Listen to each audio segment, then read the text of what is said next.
The day they fired me, the office smelled like burnt coffee and cheap perfume. I was sitting at my desk, closing out the last of my emails, when my manager's shadow blocked my screen. Her lips curled around the words like she'd been rehearsing them for weeks. "Pack your desk. You're terminated." I didn't ask why. I didn't argue. I just looked at her, slow and steady, until she flinched. Then I smiled, not wide, just enough for her to see I wasn't surprised. Because I'd already left.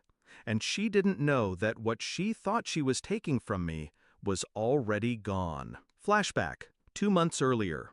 It started with a funeral.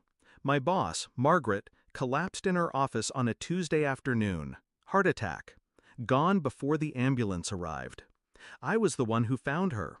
I stayed until her family came, until the paramedics zipped the bag. She was more than a boss. She was the one who had pulled me out of a failing department 3 years ago and handed me the biggest accounts in the firm. At the wake, her husband took me aside. His eyes were swollen from grief. "She trusted you," he said. "I know she'd want you to keep running her portfolio. 12 long-term clients. $1.2 million in annual contracts. Her life's work." I nodded, but I didn't tell him I'd already seen what was coming. The signs had been creeping in for months. The new regional manager, let's call her Dana, had been circling my accounts like a vulture, sitting in on my calls without invitation, asking for status updates that had nothing to do with her role. At first, I thought she was just ambitious. Then I started hearing from clients, subtle things.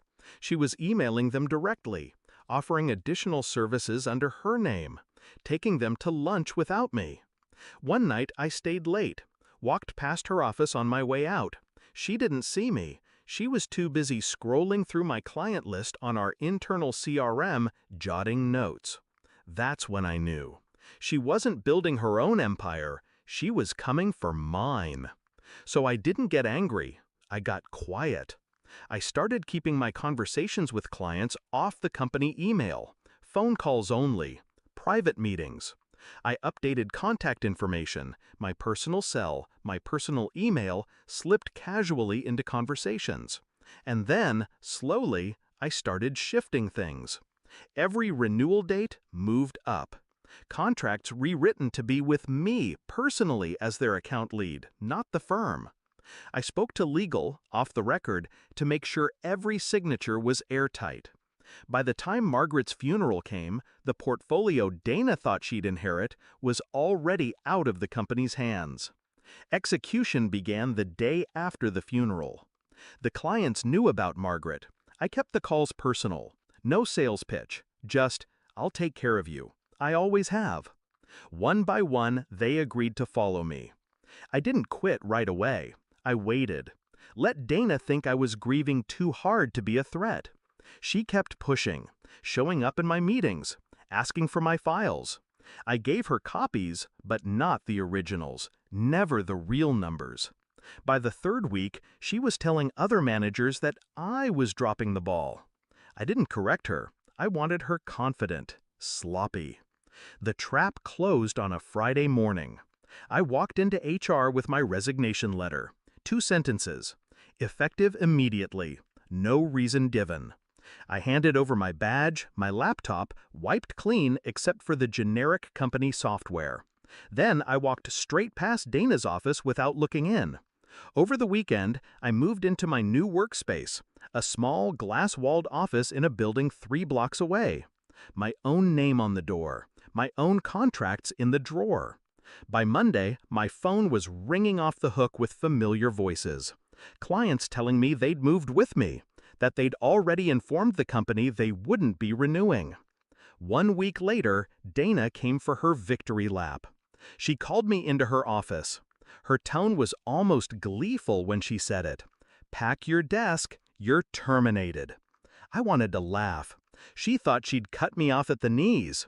But here's what she didn't know. By then, there was nothing in that desk worth packing. She must have sensed something when I didn't protest, when I just gave that small, calm smile and walked away. Maybe she thought I was in shock. Maybe she thought I'd crumble later. That afternoon, I sat in my new office, watching the rain streak down the glass, and thought about Margaret, about loyalty, about how quickly ambition turns into betrayal, and about how easy it is to take everything from someone who thinks they've already taken it from you. 2 weeks after my termination, the firm sent a desperate mass email to all my former clients offering discounts and bonuses to stay. No one responded. A month later, I heard Dana was no longer with the company. No press release, no farewell party, just gone. I never reached out. I didn't need to.